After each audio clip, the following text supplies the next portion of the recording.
اور قرآن کے اندر کتنی مطابقت ہے، اس طرح وہ ٹیلی کرتے ہیں ایک دوسرے کے ساتھ کہ محسوس ہوتا ہے کہ وہ کتاب ان صفحات میں لکھی ہوئی نہیں ہے بلکہ لوح قلب پر لکھی ہوئی ہے کہ جہاں سے وہ انسان اسے پڑھ رہا ہے۔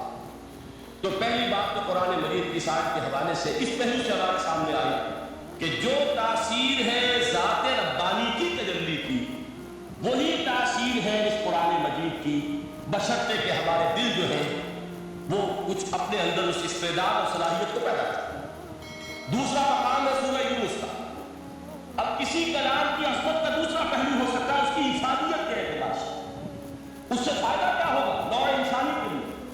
دیکھیے دو آیات یہ عظیم خزانے ہیں عظمت قرآن کے سورہ یونس میں، یا ایھا الناس، اے لوگوں، قد جاءتکم موعظۃ من ربکم وشفاء لما فی الصدور وہدی ورحمۃ للمؤمنین۔ چار الفاظ نوٹ کر لیے۔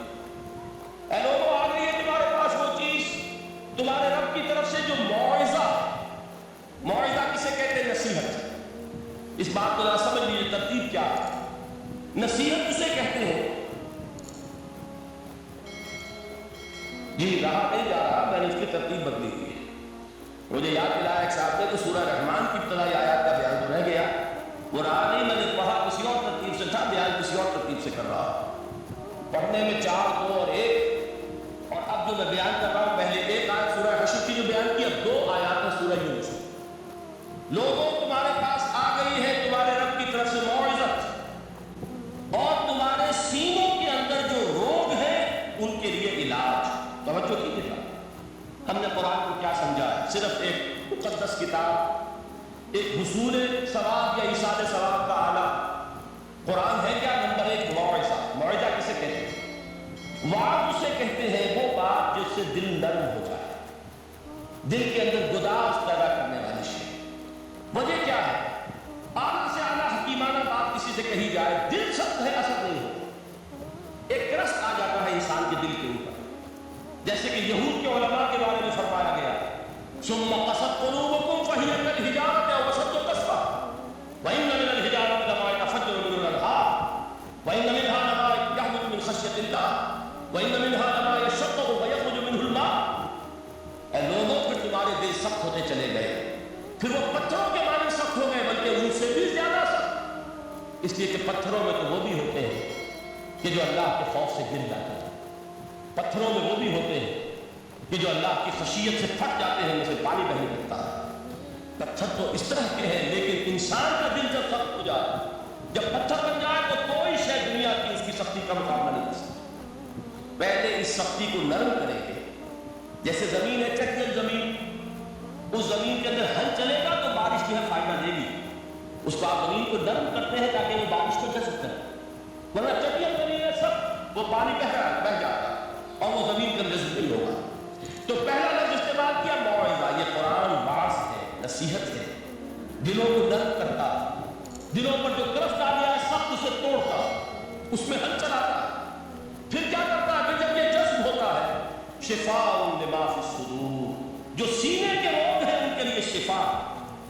اب آپ غور کیجئے گا، علامہ اقبال نے انہی 2 اعتبارات سے مسلمانوں کا مرثیہ کہا کہ مسلمانوں نے اس قرآن کو نہ موعظہ کے لیے استعمال کیا اور نہ تزکیہ نفس کے لیے استعمال کیا، بلکہ اس کو تو صرف بنا لیا ہے وہ جان آسانی سے نکالنے کا نسخہ یا ایصال ثواب کا۔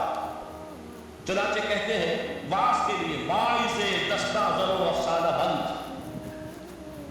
واعظ جو ہے ہمارے داستانے کہتے ہیں، افسانے کہتے ہیں، قصے کہتے ہیں، لطیفے کہتے ہیں، معنی اوپس تو حد سے او بلند، اس کے بیان میں معنی تو ہوتے ہیں بہت ہی گھٹیا نیچے کے، بس الفاظ کا شکو ہوتا ہے، الفاظ بہت اونچے ہوتے ہیں۔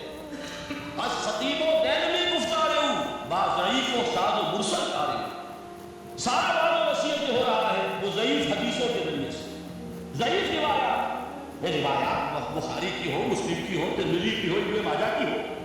کہا خطیب بغدادی اور دینمی وہ کتابیں کہ جن کی کوئی سند نہیں ہے، وہاں کی روایات کے ذریعے سے لوگوں کو تذکیر کرنے کی کوشش کر رہے ہیں۔ با ضعیف و شاذ و مرسل کارے، ضعیف روایات، شاذ روایات، مرسل روایات، جن کا سلسلہ روایت محمد رسول اللہ تک متصل نہیں ہے، اس کے ذریعے سے کر رہے ہیں۔ حالانکہ موعظہ سب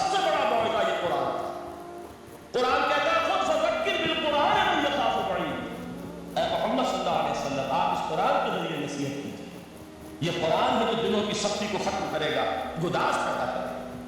دوسری طرف علامہ اقبال کیا کہتے ہیں کہ جہاں تک ہمارے ہاں جو بھی تصوف کے معروف ہوتے ہیں، صوفیاء حق کی بات نہیں کہہ رہا، وہاں قوالی ہو رہی ہوگی تو حال آ جائے گا۔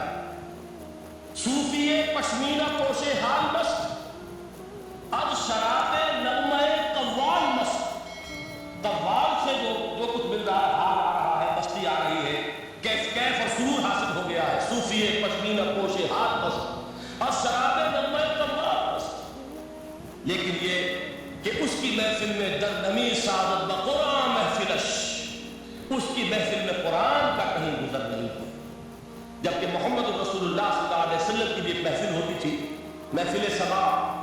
وہ محفل سما کیا تھی؟ حضور صحابہ سے فرمائش کر کے قرآن سنتے تھے۔ حضرت عبداللہ بن مسعود رضی اللہ تعالیٰ عنہ کی روایت موجود ہے کہ مجھے ایک مرتبہ حکم دیا حضور نے کہ قرآن سنا۔ میں نے عرض کیا حضور آپ کو سناؤں؟ آپ پر تو نازل ہوا۔ تو حضور نے فرمایا نہیں، مجھے کسی اور سے سن کر کچھ اور لطف حاصل ہوتا۔ اب امتثال امر میں حضرت عبداللہ بن مسعود رضی اللہ تعالیٰ عنہ نے سورہ نساء پڑھنی شروع کی۔ 41ویں آیت پر پہنچے، چشم تصور سے دیکھیے کہ حضور بھی تشریف فرما ہے، صحابہ کرام کی محفل ہے، اور صحابہ کیسے بیٹھا کرتے تھے ادب کے ساتھ؟ ایک روایت میں الفاظ آئے ایسے بیٹھتے تھے ساکت و صامت ہو کر، بالکل خاموش، سکون، ساکن اور ساکت و صامت، کہ جیسے ان کے سروں پر پرندے بیٹھے ہیں کہ ذرا جنبش کریں گے تو پرندہ ہو جائے گا، اس ادب کے ساتھ۔ تو وہ محفل جو ہے حضور صلی اللہ علیہ وسلم کی، اور ایک صحابی حضرت عبداللہ بن مسعود گردن نیچی کیے ہوئے ہیں اور قرآن پڑھتے چلے گئے۔ جب اس آیت پر پہنچے فَكَيْفَ إِذَا جِئْنَا مِن كُلِّ أُمَّةٍ بِشَهِيدٍ وَجِئْنَا بِكَ عَلَىٰ هَٰؤُلَاءِ شَهِيدًا، کیا ہوگا اس دن جس دن کہ ہم ہر امت پر ایک گواہ کھڑا کریں گے، اور اے نبی آپ کو گواہ بنا کر لائیں گے ان کے خلاف۔ آپ کو یہ ٹیسٹیفائی کرنا ہوگا کہ اللہ تیرا جو کلام میرے پاس آیا تھا میں نے پہنچا دیا تھا، اب ان کی ذمہ داری ہے، they are accountable, they are responsible۔ اس پر حضور نے فوراً فرمایا حسبک حسبک، بس کرو بس کرو۔ اور حضرت عبداللہ بن مسعود فرماتے ہیں کہ میں نے جب نگاہ اٹھا کر دیکھا حضور کے آنکھوں سے آنسو بہا تھے۔ یہ ہے سبا، یہ محفل سما ہے، کاش کہ اللہ تعالی ہمیں اس کی توفیق عطا فرمائے۔ یہ ہے مسنون محفل سما، اس قرآن کے اندر وہ گداز ہے۔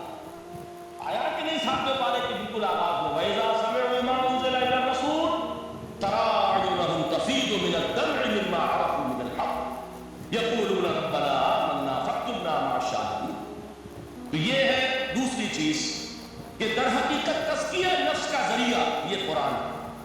سینوں میں جو روگ ہے، حب دنیا، حب مال، حب شہرت، حب اقتدار، جس کو کہ ایڈلر کہتا ہے دی ارج ٹو ڈومینیٹ، میرا غلبہ ہو، میرا تسلط ہو، میں نمایاں ہو جاؤں، میری حکومت بن جائے، اختیار میرے ہاتھ میں آ جائے، دی ارج ٹو ڈومینیٹ۔ یہ ساری ارجز ہے ہماری در حقیقت جس سے فساد نما ہے۔ یہ حب مال ہے جس کی وجہ سے ہمارے اندر تنافس ہے، الہاکم التکاثر حتی زرتم المقابر، یہ کثرت اور بہتان کی طرف تمہیں غافل کیے رکھتی ہے یہاں تک کہ قبر تک جا پہنچتے ہیں۔ آنکھ انسان کی کھل نہیں پاتی، جس کے پاس 10 نسلوں کے لیے کھانے کو موجود ہے، اس کی بھی حرص جو ہے اور مزید کا لالچ جو ہے وہ ختم نہیں ہے۔ یہ چیزیں ہیں اصل روگ، ان دلوں کے روگوں کا، سینوں کے اندر کے امراض کا علاج قرآن۔ یا ایھا الناس قد جاءتکم موعظۃ من ربکم وشفاء لما فی الصدور۔ اب جب یہ دو چیزیں ہو جائیں گی، اب تیسرا لفظ ہے ہدن۔ ہدایت بیکار ہے جب تک دل میں گداز نہ ہو، ہدایت بیکار ہے جب تک کہ نیت درست نہ ہو۔ کوئی شخص بڑا عالم ہے لیکن اپنے علم کو اس نے ذریعہ بنایا ہے دنیا کمانے کا، تو در حقیقت یہ قرآن اس کے حق میں ہدایت نہیں ہے، اس کے حق میں عذاب خدا بندی کا ذریعہ بنا۔ حضور نے خود فرمایا القرآن حجت لک علیک، یہ قرآن یا تمہارے حق میں حجت ہے یا تمہارے خلاف حجت بنے گا قرآن کو قیامت کے دن۔ اس لیے کہ ایک شخص اس کو دنیا کمانے کا ذریعہ بنا، ایک شخص اس کو شہرت کے حصول کا ذریعہ بنا، ایک شخص علم کو ذریعہ بنا رہا ہے دنیا میں نمایاں ہونے کا، اپنی تعریف۔ حضور نے فرمایا کہ قیامت کے دن سب سے پہلے 3 افراد کا معاملہ پیش ہوگا عدالت خدا بندی میں۔ ایک وہ جو بڑا عالم سمجھا جاتا تھا، اس سے بڑا علم پھیلا، دوسرا وہ جو بہت صاحب ثروت تھا، اس نے بہت خیرات کے